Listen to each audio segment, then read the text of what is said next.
sesi diskusi kali ini. Untuk peserta yang ingin memberikan tanggapan atau bertanya, dipersilakan untuk menggunakan fitur raise hand.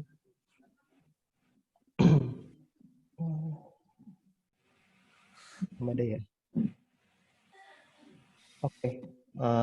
Sambil mungkin menunggu tanggapan dari teman-teman, saya ada tanggapan sedikit melihat kota sebagai epicentrum dari wabah ini. Epicentrum itu berarti kan apabila kita menjauhi epicentrum itu, ini tanggapan saya terhadap ini ya, terhadap cara melihat kota sebagai epicentrum terkait wabah COVID ini. Jadi apabila kita menjauhi epicentrum kan logikanya lebih sedikit resiko terkena hazardnya ya. Nah, kalau di wabah COVID ini yang dimana agennya itu manusia, apakah memang benar COVID ini mempunyai epicentrum gitu loh. Maksudnya apakah ketika saya menjauhi Jakarta, resiko saya terpapar lebih kecil gitu. Seperti itu sih. Mungkin itu dulu tanggapan saya, apakah bisa diperlakukan seperti itu gitu. Ya, itu mungkin yang saya bilang juga bahwa wabah itu berbeda dengan bencana yang lain ya. Maksudnya kalau itu kan kita ketika itu kan kita pakai logika bahwa hazardnya itu kan statis di situ saja, tapi pada kenyataannya kan kita sebenarnya tidak tahu lokasi orang-orang yang membawa virus ini. Kita bilang orang-orang yang keluar dari epicentrum itu dari kasusnya gitu, karena sebenarnya virus ini tidak terlihat, jadi sulit juga untuk disebutkan seperti itu. Menurut saya sih seperti itu. Oke, gitu. Terus ada juga terkait pengungsi atau pemudik ya. Ada tanggapan juga saya. Kalau pengungsi itu berarti kan keluar dari wilayah bencana atau wilayah ini untuk survival ya, untuk survival dia gitu. Nah, apakah motif pemudik yang ini yang dianggap tadi adalah pengungsi itu motifnya memang survival begitu. Jadi sepertinya kalau pengalaman saya gitu, kalau nanya teman-teman yang punya rumah di daerah gitu, sebenarnya sih ini biasalah ya. Jadi mungkin kalau yang ini yang menengah, jadi sebenarnya misalnya mereka bisa WFH gitu, terus kayak misalnya gaji bulanan oke gitu. Jadi sebenarnya enggak, kalau misalnya di Jakarta aja gitu tetap survive aja gitu. Sebenarnya tetap survive gitu. Nah, sebenarnya kalau aku melihat sih kayak lebih ya daripada sendiri di Jakarta, mendingan WFH di rumah bareng sama keluarga, kumpul gitu. Nah, maksudnya ya untuk yang pengungsi tadi sih mungkin untuk pekerja harian kali ya, udah nggak bisa dapat penghasilan, ya nggak bisa bayar misalnya kontrakan atau apa, nggak bisa, pokoknya jadi nggak bisa hidup di Jakarta, ya udah mereka balik ke kampung, ada modal sosial mungkin di sana, jadi masih bisa survive di. Ya, untuk yang contoh peta pengungsi ini juga kan saya juga ngambil dari sumber lain ya. Maksudnya ini juga perlu dipertanyakan juga data orang masuk, ini kan datanya dari Dishub Jawa Tengah ya. Apakah semua orang yang masuk itu memang motivasinya itu memang untuk mengungsi? Itu memang perlu dipertanyakan juga. Tapi dengan penjelasan yang di sini di gambar ini mereka juga jelaskan bahwa mengungsi itu memang banyak alasan yang terlihat muncul gitu, khususnya memang aktivitas ekonomi di kota yang harus terjadi kegiatan ini bisa. Kalau untuk orang-orang yang WFH terus kamu saya juga masih ada yang motivasi mungkin untuk orang yang bekerja secara formal seperti itu. Makanya saya juga sebenarnya ini mempertanyakan juga apakah orang-orang yang udah mudik duluan ke Jawa Tengah, ke Jawa Timur itu mengungsi atau apa gitu. Sih juga sih terbuka untuk didiskusikan. Tapi menurut saya sih masih perlu dipertanyakan juga. Oke. Sih untuk ada pertanyaan dari audiens?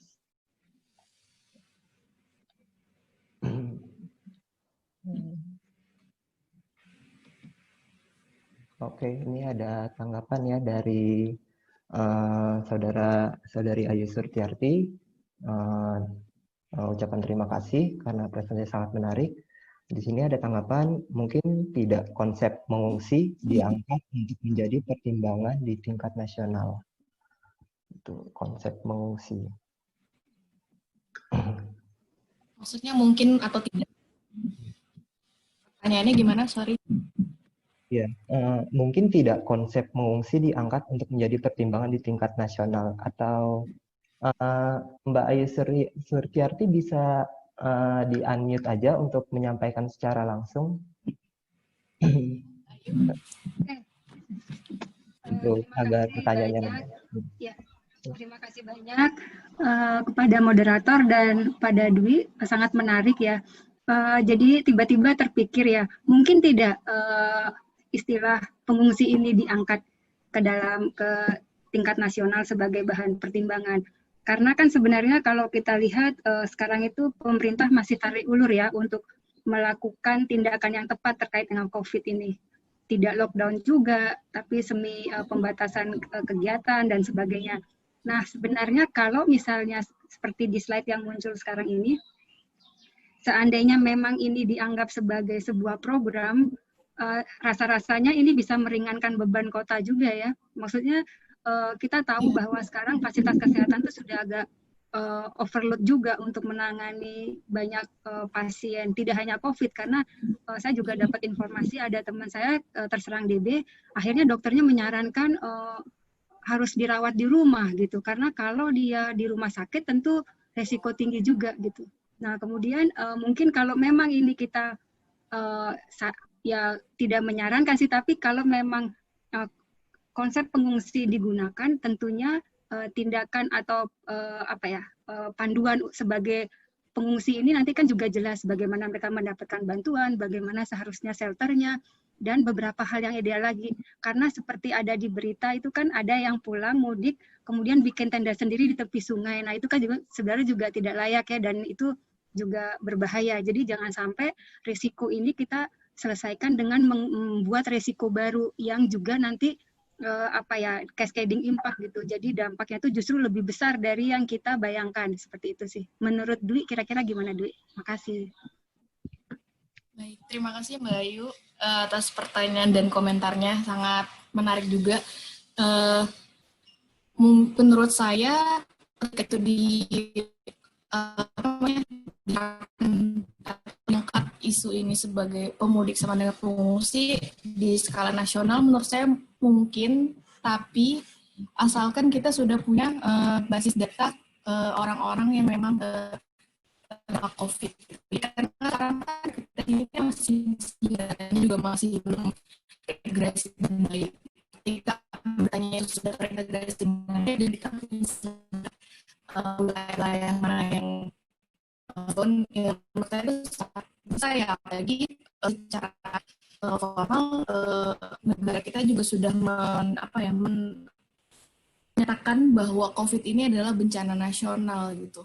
Ketika itu mungkin akan bisa mengakomodir orang-orang yang benar-benar tidak terpapar dan memang dia ingin meminggir dari pusat-pusat penyakit itu gitu. Karena menurut kami kapasitas itu memang sangat terbatas. Orang-orang yang sakit biasa, yang non-COVID jadi lebih sulit untuk mendapatkan akses kesehatan. Orang harus menunda, orang tadinya mau check up tapi jadi harus ditunda. Itu memang sesuatu yang sebenarnya menjadi masalah juga gitu. Jadi saya juga sepakat dengan Mbak Ayu gitu, ketika orang-orang yang memang dia memang sadar bahwa dia tidak terpapar dan dia merasa harus menyelamatkan diri, itu bisa ditetapkan sebagai statusnya pengungsi gitu. Dan ketika ini dibawa ke skala nasional, mungkin BNPB juga bisa lebih luas lagi gitu menanganinya, karena kan selama ini kan BNPB itu apa yang ada di segala rencana yang dibuat oleh BNPB itu kan mostly sebagian besar itu karena bencana alam kan. Dan juga memakai logika pengungsi, orang epicenter di sini, orang harus mengungsi di sini dan segala sebagainya. Yang saya menjadi kunci adalah kita harus tahu dulu itu dari misalnya Jakarta seberapa besar sih apa bahaya di Jakarta itu, kita harus tahu dulu. Untuk tahu dulu kita harus tahu yang sebenarnya itu. Mungkin itu balik lagi ke situ. Tapi masih dan istilah pengungsi ini bisa menyelamatkan lebih banyak orang. Terima kasih Mbak Ayu komentarnya. Iya Dwi, mohon dikit lagi boleh ya? Tadi sudah diizinkan moderator. Ya sebenarnya ini juga muncul karena terkait dengan yang kita pernah ikutin di awal-awal boomingnya pandemi ini ya, bagaimana pemerintah Indonesia memutuskan untuk menjemput ratusan warga Indonesia yang tinggal di Wuhan kan, kita waktu itu jemput pakai pesawat kita. Kemudian berikutnya kita juga mencoba menerima pekerja-pekerja yang dari kapal pesiar itu gitu. Jadi bayanganku dan kemudian itu kan mereka dapat treatment yang lumayan baik ya, sehingga kayak win-win solution gitu juga, mereka juga pemerintah juga jadi tenang, kemudian warganya juga menjadi tenang. Nah bayanganku seperti itu, jangan-jangan konsep sekarang ini ya, warga di Jakarta itu jangan di orang migran katakanlah atau pekerja yang ingin pulang jangan di lock ya, tapi benar-benar kerjasama antara pusat dan daerah. Kalau ya itu pertama dites dulu mereka apakah mereka positif atau tidak, kemudian ya mereka di sana juga dikarantina selama 14 hari sih, bayanganku seperti itu. Dan kurasa ini sangat penting ya momen ini, daripada mereka tidak boleh pulang tapi di sini juga kan menderita juga ya secara ekonomi, ada banyak yang benar-benar tidak punya penghasilan dan kita tahu juga bagaimana bantuan yang diberikan kepada mereka kan tidak sesuai dengan yang diharapkan seperti itu. Oke, itu aja sih, terima kasih banyak sudah mencerahkan. Thank you. Ya, terima kasih atas tanggapan dan pertanyaannya. Ada pertanyaan lagi dari Babas Bebas. Bertanya. Langsung ke narasumber. Di-unmute saja.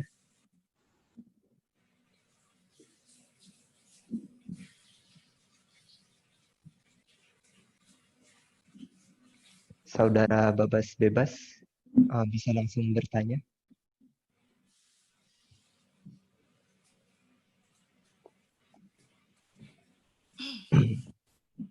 Gimana ini?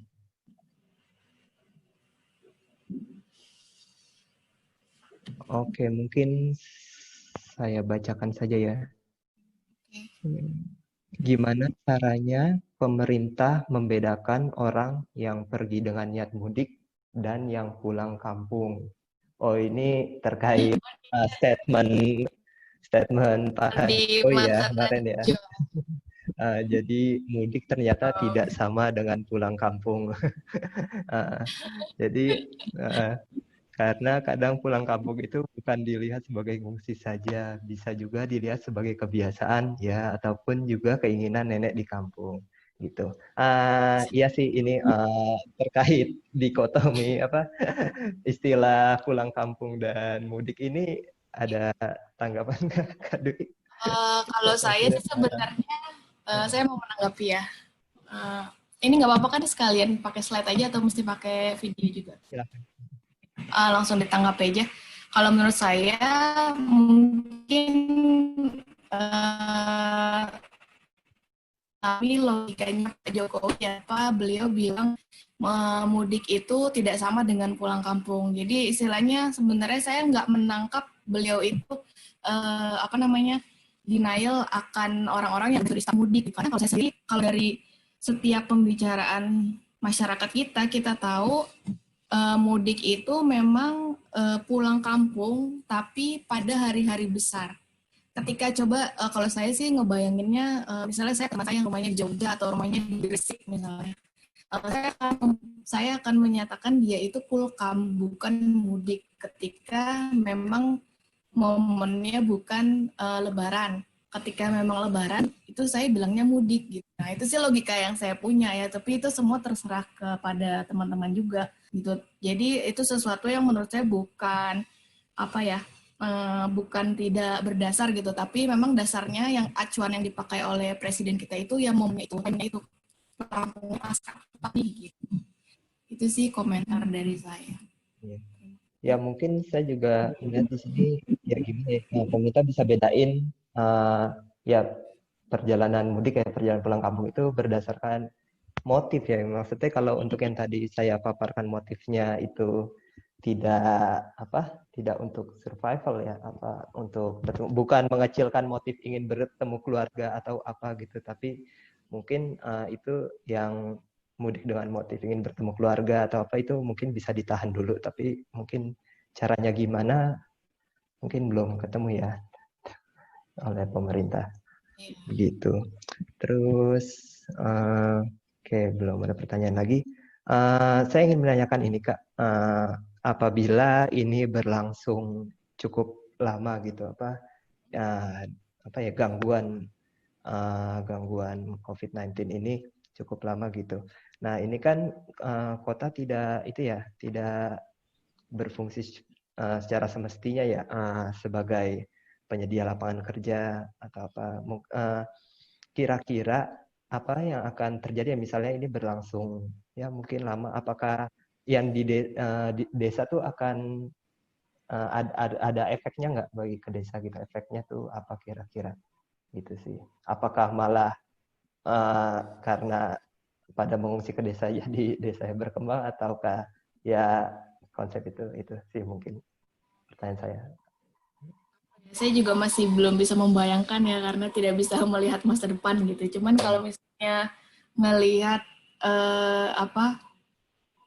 orang-orang yang udah pindah lagi ke kampung, terus dia tentu kalau yang saya bayangkan ya akan tetap di kampungnya, tidak akan kembali lagi ke kota gitu. Untuk konteks orang-orang yang sektor informal yang memang dia sehari-harinya bekerja di wilayah yang di daerah perkantoran, daerah-daerah yang selalu nyala gitu. Tapi ketika wabah ini kan semua kan kerjanya di rumah dan lain-lain gitu. Mungkin mereka akan stay di kampungnya itu sendiri gitu. Karena kalau menurut pengamatan saya, misalnya saya tinggal di Tangerang, saya tinggal di rumah dan saya melihat sektor informal pedagang keliling itu masih jalan ya, karena konsumen mereka itu adalah orang-orang yang tinggal di rumah, semuanya masih berjalan seperti biasa saja gitu. Lain halnya dengan pedagang yang misalnya berjualan di Sarinah atau berjualan di daerah Tanah Abang, itu kan pada kegiatan yang dilakukan di kota gitu. Mungkin yang paling terdampak itu sih kalau yang saya bayangkan. Oke, udah ada pertanyaan baru dari Bu Widiawati. Boleh menyampaikan secara langsung, nggak ada pertanyaan.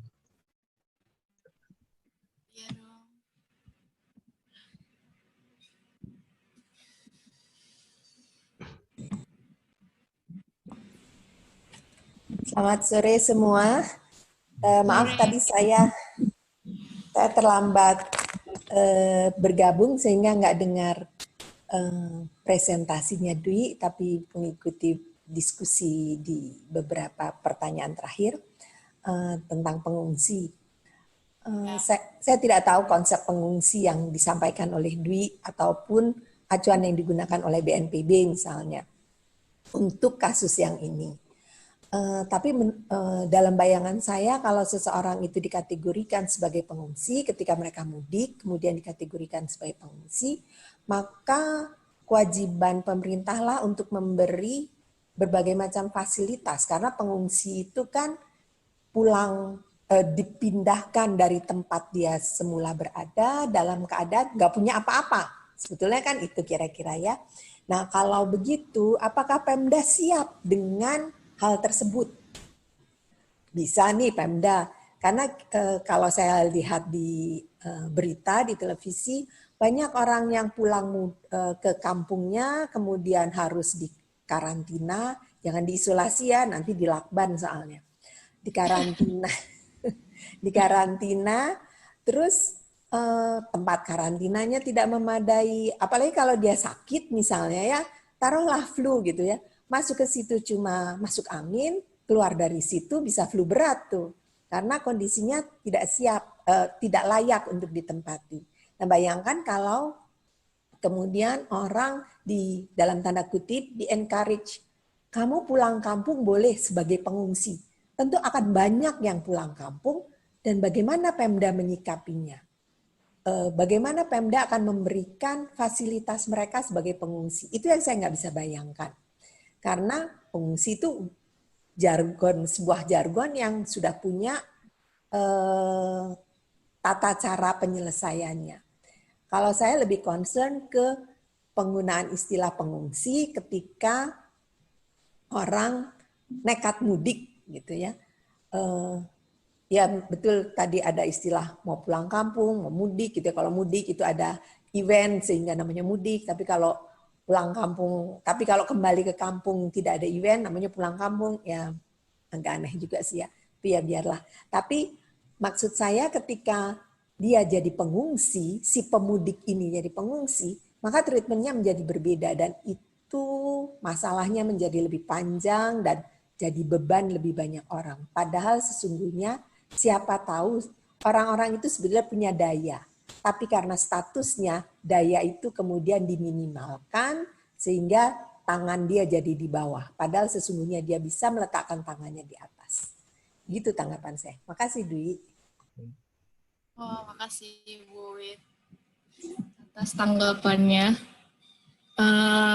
Mau menanggapi tanggapan dari Bu Wit. Kalau menurut saya mungkin ini yang membedakan COVID dengan bencana yang lain ya gitu. Karena kan selama ini ketika kita bilang pengungsi dan ketika kita bilang shelter itu kan satu tempat aman yang itu bukan tempat tinggalnya begitu. Tapi dalam kondisi seperti ini, ketika kita pakai logika bahwa orang yang pulang ke Jawa ini sebagai pengungsi, mereka pulangnya ke rumah masing-masing gitu. Jadi agak berbeda juga gitu. Di satu sisi juga seharusnya kalau dari tataran formal, BNPB itu harusnya punya rencana penanggulangan kan, dan juga punya renkon istilahnya rencana kontingensi setiap jenis-jenis bencana. Nah, saya juga kurang paham sebagai apakah BNPB punya renkon epidemi yang cocok diterapkan dalam kondisi kita seperti ini gitu. Karena itu kan renkon itu kan panduan atau step by step apa yang harus dilakukan untuk bisa meminimalisir risiko dari suatu bencana ya, dalam hal ini COVID gitu. Ya mungkin itu yang membedakan dan juga menjadi sulit gitu. Ketika orang masuk ke Jawa Tengah atau Jawa Timur atau DIY dengan statusnya dia ingin memang menyelamatkan diri, mungkin yang bisa dilakukan dari pemerintah daerah itu ya lagi-lagi memang harus tahu gitu apa motivasinya dia pulang gitu. Ketika dia memang pulang dan dia punya daya tahan baik dari segi finansial maupun dari kesehatan, itu pemerintah cukup ya udah kamu cukup isolasi 14 hari. Terus lain halnya dengan orang-orang yang memang pulang nggak punya apa-apa dengan kondisi sehat tapi nggak punya modal untuk bisa melanjutkan kehidupan dalam wabah ini, mungkin itu harus dipikirkan oleh tiap Pemda itu. Tapi lagi-lagi yang menjadi masalah kita tidak punya satu instrumen atau ukuran apakah orang ini mengungsi atau memang ingin menyelamatkan diri tapi dia secara kesehatan dan secara finansial dia aman gitu. Karena concernnya kalau melihat trennya sekarang wabah itu kan kayaknya lama nih berjalannya. Ini yang harus kita khawatirkan sebenarnya adalah kapasitas kita secara finansial gitu. Karena nggak cuma orang-orang sektor informal saja yang terdampak, orang-orang yang kerja di formal pun banyak yang terdampak. Nah ini yang kita semua nggak harus pemerintah juga ya, semuanya kita harus mikir gitu gimana sih baiknya gitu. Karena memang ini disruptif banget bencananya gitu. Jadi sesuatu yang sulit. Itu aja Bu Wit komentarnya, semoga cocok dengan yang Ibu tanggapi. Ya. Terima kasih atas tanggapannya Mbak Dwi dan Bu Wit. Oke, ada... Boleh nanggapi sedikit, Mas Fahmi? Boleh. Oke. Gimana kalau kita berpikirnya terbalik? Justru mereka, oke, kalian pemudik kepengen banget pulang dan sebagainya, maknanya mereka kepengen ketemu nenek, kepengen ketemu keluarga dan sebagainya. Itu nggak mungkin deh gitu ya, susah nih karena daerah tidak bisa memfasilitasi dan sebagainya. Cuma memindahkan, kalau yang miskin jadi memindahkan kemiskinan ke daerah, kalau yang mampu juga tidak tahu mau ditempatkan di mana. Gimana kalau inisiatifnya dari Pemda kerjasama dengan wilayah asal, misalnya dari DKI atau dari Surabaya, mungkin ada kerjasama antara pemerintah daerah untuk menjagai, memfasilitasi warganya, tapi stay di tempat dia merantau. Jadi nggak usah mudik, tapi suasananya dibangun. Ya saya juga nggak tahu mekanismenya gimana ya. Apakah foto neneknya dikirimkan atau gimana ya? Soalnya kalau tadi Dwi bilang kita harus tahu motivasinya. Nggak bisa kita tahu gimana caranya kita tahu motivasinya. Kalau kita bisa tahu motivasinya, pas di Jakarta juga kita bisa tahu motivasinya. Lo mau kangenan atau nggak punya uang? Nah kan jadi treatmentnya jelas gitu. Daripada membawa mereka dan mencari tahu juga. Mendingan waktu di Jakarta dicari tahu hal itu. Kalau saya sih lihatnya, saya lebih setuju bahwa ya nggak mudik aja deh gitu, karena memperpanjang masa penularan dan sebagainya. Jadi kayak mereka di enclave tapi difasilitasi oleh Pemda dan sebagainya, dengan ya tadi sebenarnya kepengen mudiknya kenapa dan sebagainya. Makasih. Ya, sepakat juga Bu. Ini slide pemudik sama dengan pengungsi juga bukan sebagai kebenaran ya bahwa orang tuh boleh mudik karena dia sifat pengungsi gitu kan. Kalau untuk yang di sini itu orang sedang di luar, tapi yang sekarang kan secara juga sudah dilarang dan orang harus diam di lokasi. Dia kan seperti saya jelaskan juga di paparan bahwa ini semakin besar karena ini adalah usia sendiri. Yang harus dilakukan adalah mengurangi kualitas penduduk yang ada gitu, karena itu satu-satunya yang bisa kita tahu bisa kita lakukan. Terima kasih Bu sebenarnya. Ya, terima kasih Mbak Noy sekali dari Bu dan Mbak Dwi. Oke, terakhir ya, ini terakhir untuk di diskusi kali ini. Jika ada saudara-saudara masih ada pertanyaan, bisa mulai diketik di grup chat, nanti akan ditanggapi oleh Kak Dwi setelah diskusi ini. Oke, terakhir dari untuk diskusi sore kali ini dari Mita Noveria, silahkan menyampaikan tanggapan atau bertanya. Oke, terima kasih. Selamat ya Dwi. Ini menarik sekali. Maaf, saya baru join, terlambat join. Inilah kelemahannya kalau online ini, jadi kita begitu datang, kalau kita biasanya kan kalau terlambat bisa tanya-tanya ke sebelah ini awalnya gitu. Oh, iya. Tapi pas saya baru join, saya dihadapkan pada slide pemudik sama dengan pengungsi dengan tanda tanya gitu kan. Nah, apakah ini memang sudah ini pertanyaan dari Dwi dan tim untuk mengatakan pemudik sama dengan pengungsi, atau memang sudah ada dari sumber misalnya seperti BNPB gitu yang menyamakan pengungsi. Nah, saya tertarik dengan istilah pengungsi ini. Kan kalau di kita itu apa-apa itu kalau pergi dari tempatnya tuh ngungsi. Kadang-kadang saya ngungsi ke sini bisa gitu kan. Nah, pengungsi ini kan juga suka dipakai istilahnya pada waktu misalnya kerusuhan sosial. Orang korban yang dari daerah-daerah kerusuhan kemudian pergi ke daerah manapun, oh ini pengungsi. Padahal kan kalau kita lihat terminologi pengungsi sendiri itu kan beda lah ya. Jadi kalau kita katakan juga kayak IDPs ya mereka secara internal terpaksa pergi dari tempat biasa. Nah, cuman yang bedanya kalau pengungsi yang selama ini kita labelkan untuk orang yang dari kerusuhan kan itu dia kemana aja. Ini contohnya yang di Ambon.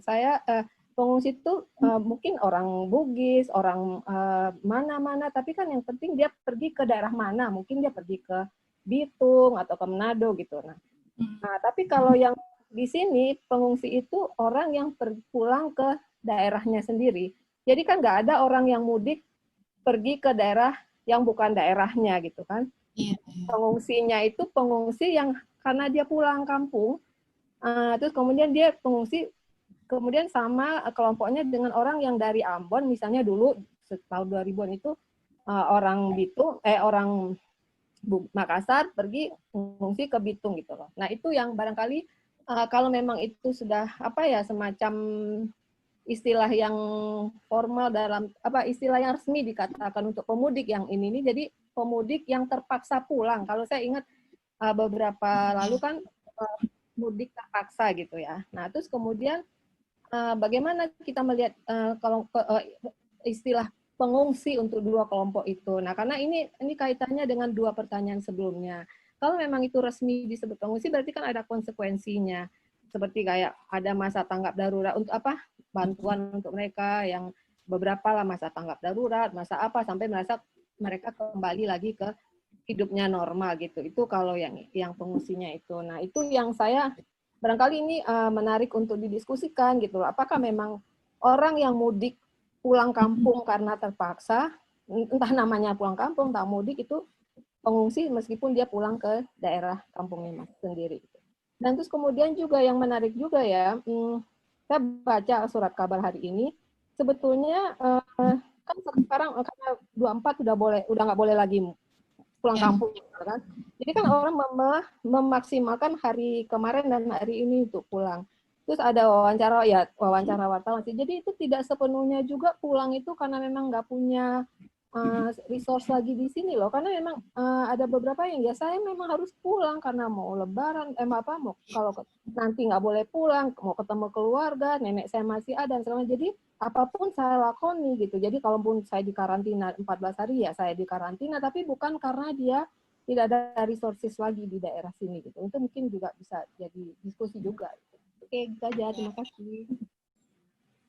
Ya, baik. Terima kasih Bu Mita atas komentarnya dan juga pertanyaannya. Mungkin untuk menjelaskan ya, pemudik sama dengan pengungsi tanda tanya itu dari saya.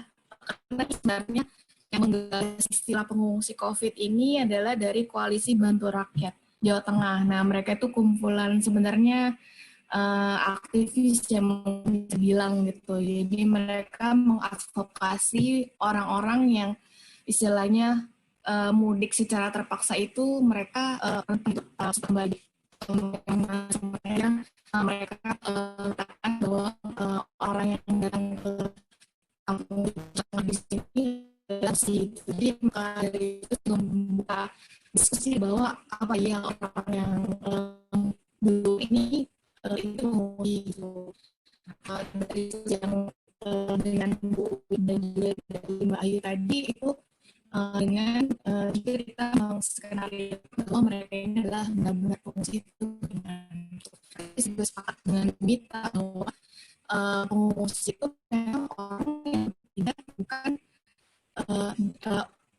destination pindahnya pengungsi itu ya, bukan tempat tinggalnya, tapi somewhere yang mana mereka bisa aman gitu. Karena kan selalu istilahnya apa namanya tempat mengungsi itu kan shelter kan. Makanya di sini di slide ini saya juga membuat istilah shelter juga dengan tanda kutip gitu. Jadi dalam koalisi Bantu Rakyat Jawa Tengah, pengungsi itu ngungsinya ya ke rumahnya dia sendiri gitu. Tapi apa iya seperti itu? Itu mungkin masih tidak seperti sama sendiri bahwa yang kalau kita seperti biasa tempat yang memang terhindar dari paparan bencana itu sendiri gitu. Kalau dalam tempat mungkin bisa yang fungsi kan memang dia dia rentan gitu dari dia rentan dan dia apa namanya menjauh dari pusat bencana itu. Dalam hal ini konteksnya ini mungkin Jakarta gitu sebagai pusat bencananya, seperti itu sih Bu Mita kalau yang saya pikirkan gitu. Kalau terkait motivasi orang pindah ke Jawa Tengah atau ke Jawa Timur, saya yakin juga memang orang-orang yang pulang itu nggak sepenuhnya orang-orang yang istilahnya tidak berdaya lagi di kota, tapi pasti memang ada motivasi-motivasi tertentu gitu yang mereka memang mengharuskan mereka pulang gitu. Saya juga termasuk di keluarga saya juga ada nih yang hari ini tuh baru pulang gitu dari Bangka Belitung gitu, dari Bangka Belitung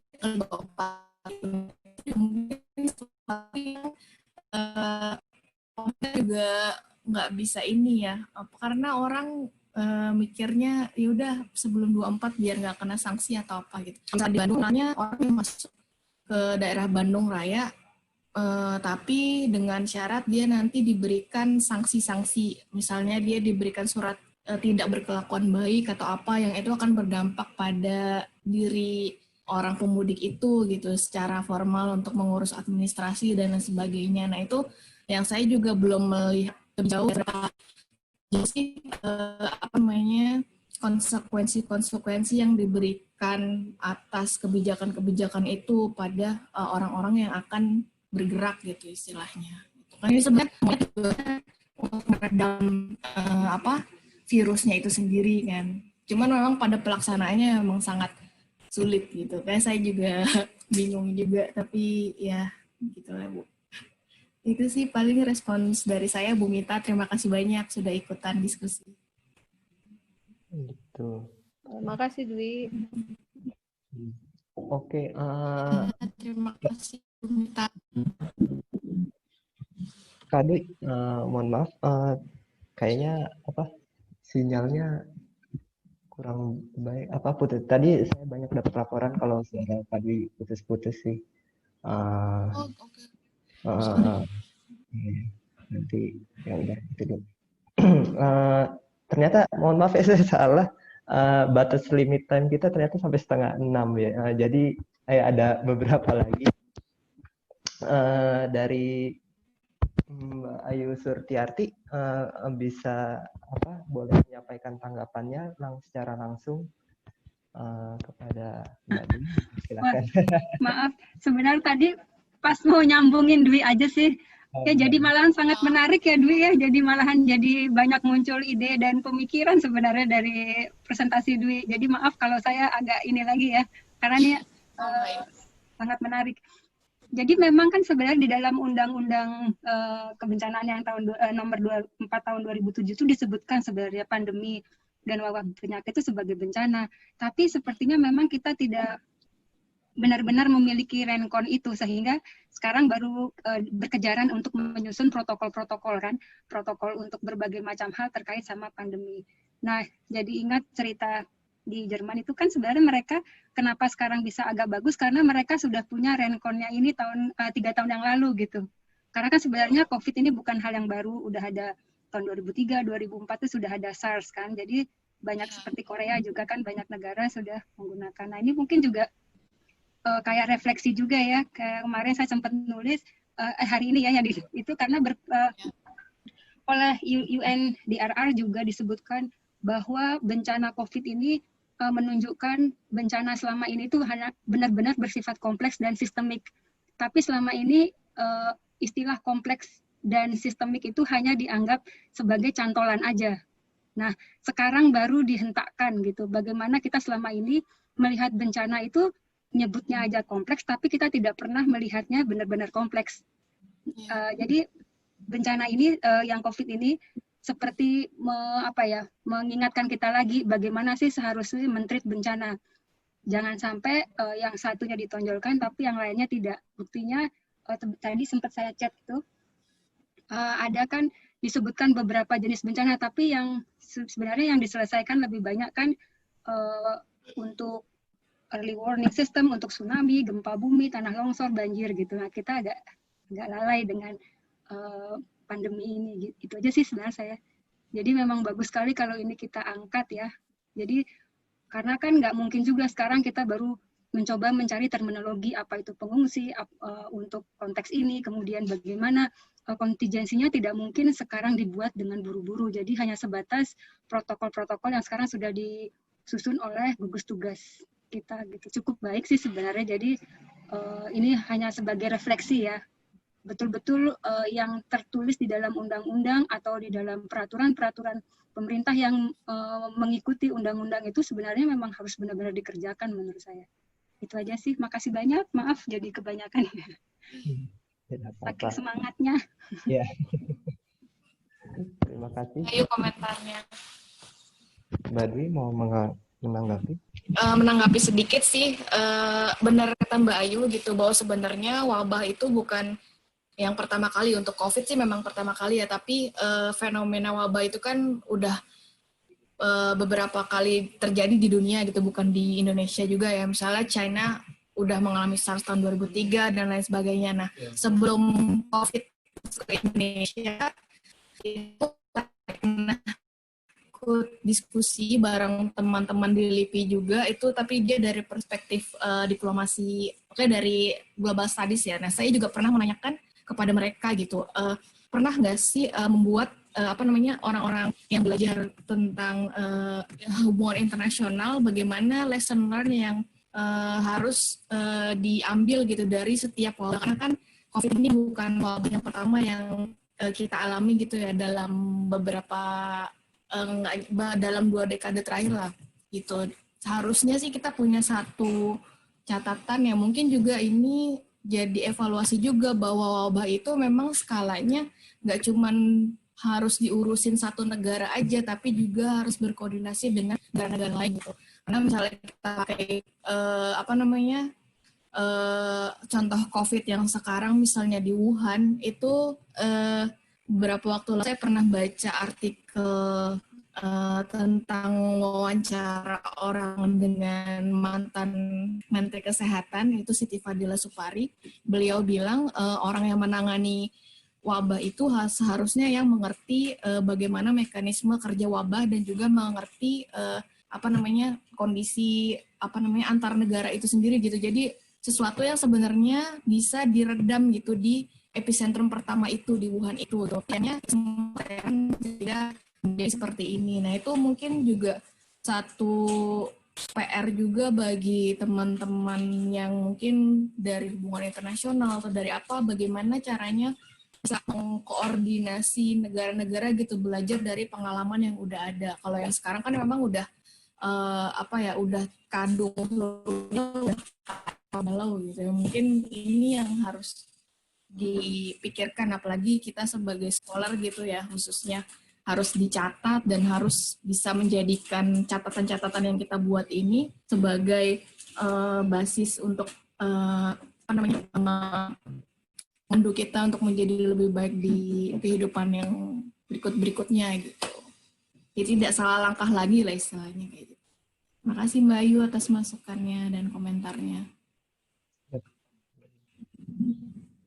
Oke, ini ada pertanyaan lagi tadi dari Fatur Rohma. Silakan kepada Fatur Rohma untuk menyampaikan secara langsung. Oke, terima kasih Mas Fahmi untuk kesempatannya. Terima kasih Kak Dwi untuk presentasinya, sangat menarik karena memang isu ini di luar bahasan saya sehari-hari. Pertanyaan saya terkait sama kota sebagai epicenter dari si wabah ini.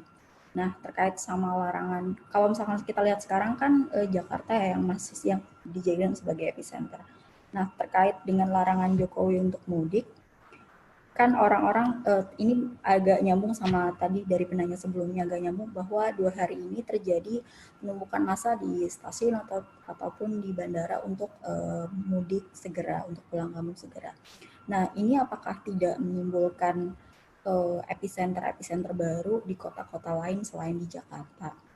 Karena kan sebenarnya bukan masalah mudik atau pulang kampungnya, tapi bagaimana keterpaparan orang-orang di dalam perjalanan itu sendiri.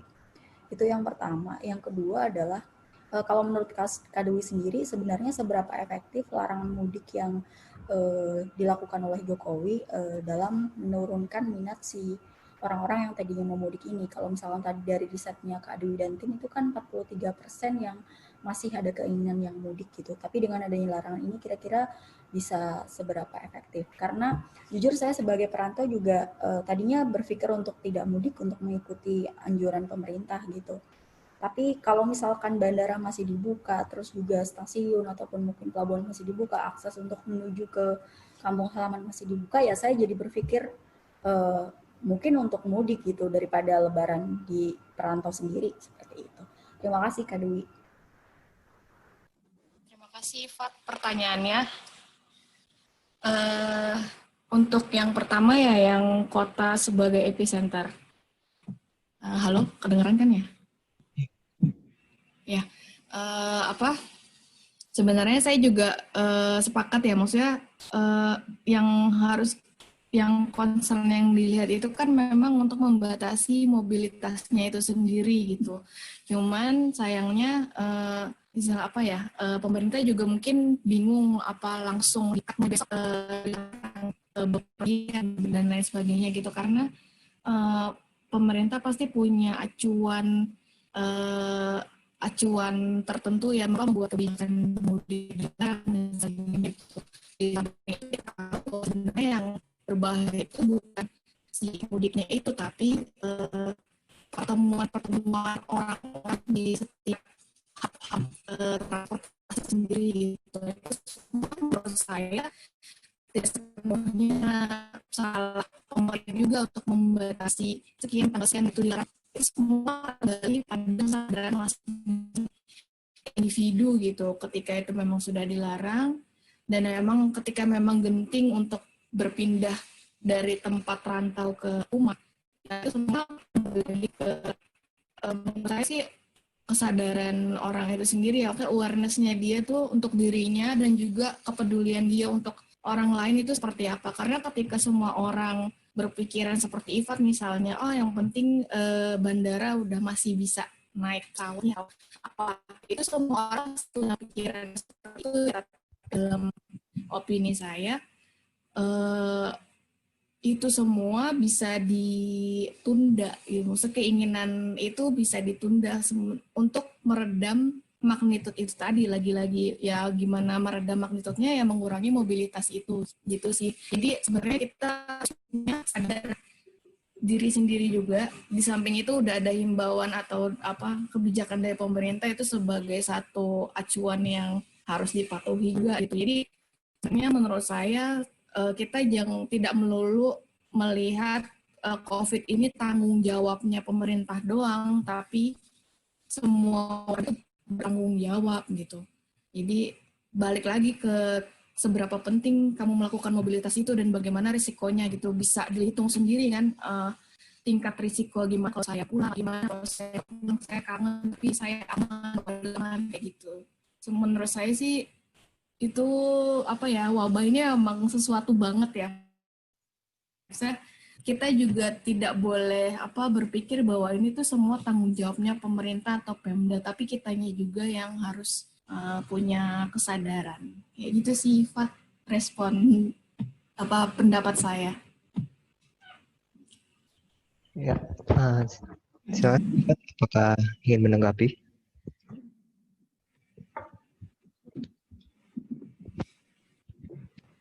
Tidak ada. Kalau tidak ada, kita ada lagi pertanyaan dari partisipan. Silakan untuk Saiful Amri, untuk ini ada tanggapan Kak Dwi. Silakan Saiful Amri untuk menyampaikan tanggapannya terkait COVID. Ya, makasih moderator. Assalamualaikum Kak Dwi, makasih buat presentasinya. Ini saya mau coba nanya sama diskusi juga sih sebenarnya. Coba boleh ganti slide-nya ke yang ada pie chart nggak, Kak?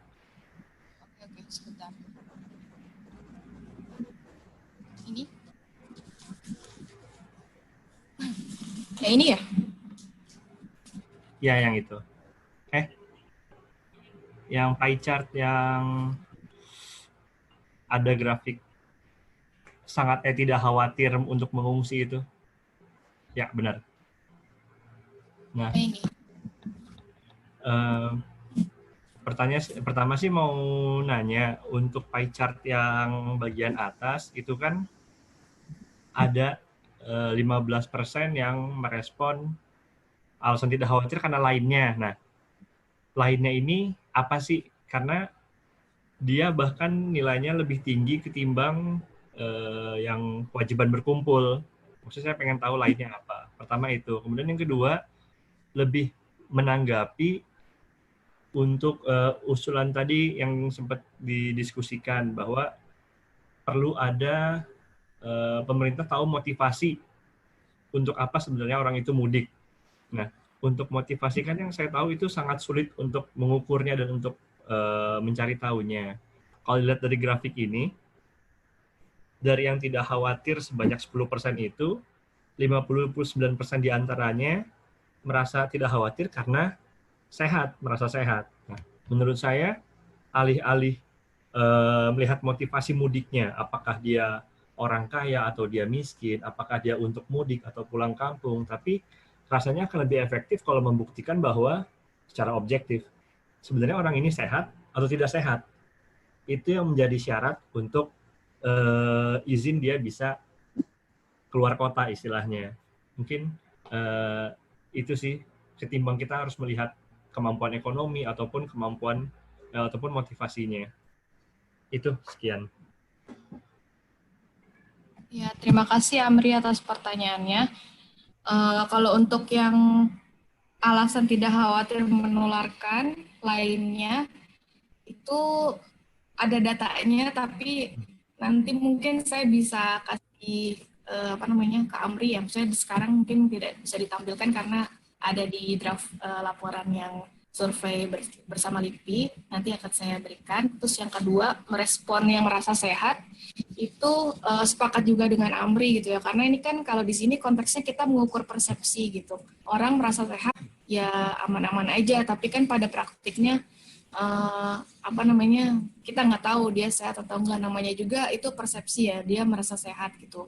Kalau memang ada istilahnya, misalnya mereka benar-benar melakukan mudik itu, terus ketika mereka masuk ke daerah yang bukan dari daerah asal dia, ya saya juga sepakat harus diperiksa juga, dan istilahnya apa ya, harus free dan dia tidak carrier gitu. Karena kan kalau dari sini sih emang konteksnya cuma terbatas pada mengukur persepsinya mereka, kenapa nggak khawatir gitu. Jadi bukan acuan yang membuat mereka boleh mudik gitu. Cuman persepsi saja sih. Paling itu untuk yang nanti yang data tentang lainnya itu nanti akan saya jelaskan, nanti saya kasih datanya. Cukup. Ada tanggapan lagi, Mas Saiful Amri? Udah, ya makasih. Ada yang mau nanya tuh di chat? Ya. Masih bisa, kita limitnya sampai 5:30. Oke, untuk Saudara Raditya Pranadi, boleh silakan menyampaikan pertanyaan atau tanggapannya. Ya, halo, kedengaran? Yap, kedengaran. Oke, makasih Kak Fahmi kesempatannya. Mbak Dwi, mau tanya sih terkait dengan relasi desa dan kota ini ya, dalam konteks saat ini kan dan kemarin kan ada perdebatan cukup berdebat ya kebijakan antara PSBB terus dan karantina wilayah seperti itu. Nah, kalau mengaitkan dengan tadi ya bahwa masalah ini adalah kompleks, maka kira-kira nih dalam konteks relasi desa dan kota ini, menurut Mbak Dwi, mana kebijakan wilayah yang lebih tepat untuk diterapkan,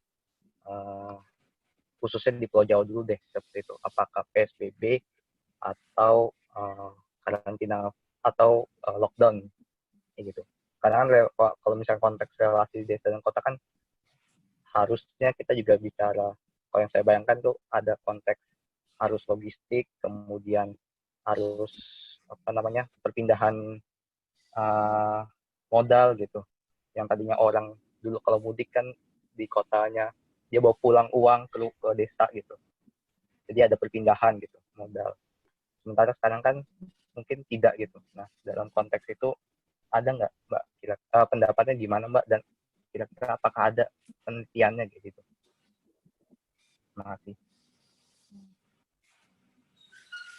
Ya, terima kasih Radit atas pertanyaannya dan komentarnya. Kalau menurut saya, setahu saya ya, kalau di sini istilah karantina wilayah itu ternyata oleh pemerintah itu berada dalam lingkup yang lebih kecil dari PSBB gitu. Jadi bukan karantina wilayah seperti lockdown yang kita bayangkan seperti di negara-negara lain yang memang benar-benar satu wilayah itu aksesnya dibatasi gitu. Tapi pada praktiknya kalau menurut saya melihat keadaan yang sekarang sepertinya sulit ya untuk apalagi Pulau Jawa gitu benar-benar di lockdown, karena ini PSBB aja udah banyak kasus-kasus yang istilahnya ini karena COVID banyak orang yang kelaparan dan lain sebagainya. Itu kan sesuatu yang mungkin dengan kapasitas pemerintah kita juga mungkin belum kepikiran untuk bisa memprovide seluruh rakyatnya gitu untuk bisa aman gitu. Jadi menurut saya sih untuk sekarang yang sudah dilakukan itu udah cukup. Kemudian ditambah lagi harusnya dengan ya kesadaran masyarakat itu tadi gitu. Nah, terkait dengan relasi desa dan kota, yaitu saya juga sepakat memang arus itu pasti ada ya, karena kan kita semua kan berkehidupan gitu. Cuman yang menjadi concern adalah sekarang yang dibatasi adalah arus penduduknya, arus manusianya gitu. Ketika arus logistik diputus, menurut saya itu sangat tidak mungkin karena logistik itu harus masuk ke seluruh penjuru gitu, baik dari kota ke desa atau desa ke kota gitu. Itu harus ada karena kita semua kan butuh sumber makanan, sumber kehidupan lah untuk kita bisa bertahan gitu. Jadi menurut saya sih yang sudah dilakukan sekarang itu cukup dengan kita sebagai rakyat juga melaksanakan itu dengan baik untuk bisa mengurangi dampak dan mengurangi penyebaran wabah ini sendiri gitu. Terkait untuk arus logistik itu harus ada karena nggak mungkin nggak ada gitu, karena yang di sini yang dibatasi adalah arus dari manusianya itu. Menurut saya sih seperti itu. Terima kasih. Oke. Ini sayang sekali waktu sudah menunjukkan tinggal 6 menit lagi. Saya akan tutup sesi diskusi ini. Oke, sebelum sesi diskusi ditutup, mungkin Kak Dwi ada closing statement terkait hal ini? Ada yang mungkin belum disampaikan? Ada. Ya, terima kasih kepada Bapak Ibu yang sudah hadir di diskusi ini. Nggak ada closing statement yang khusus sih. Yang jelas harus ya semuanya stay home, stay safe. Jangan mudik biar wabahnya tidak semakin menyebar. Itu aja. Terima kasih. Oke, terima kasih banyak Kak Dwi atas waktunya, atas kesediaannya menjadi narasumber di sesi Geografi Talk kali ini. Kita sudah sampai di penghujung acara diskusi ini. Saya mohon maaf apabila terdapat salah kata. Terima kasih banyak kepada Bapak, Ibu, Saudara yang telah hadir. Di sini akan saya sediakan waktu 5 menit apabila dari Bapak, Ibu ada yang ingin mengetik pertanyaan dan akan ditutup pada pukul 17.30. Oke, setelah ditutup, Bapak dan Ibu dipersilakan untuk meninggalkan untuk menekan room diskusi ini. Oke, segitu dari saya. Terima kasih sekali lagi Bapak dan Ibu atas. Oh ya, mohon maaf, untuk download materinya bisa di-download di link yang ada di chat.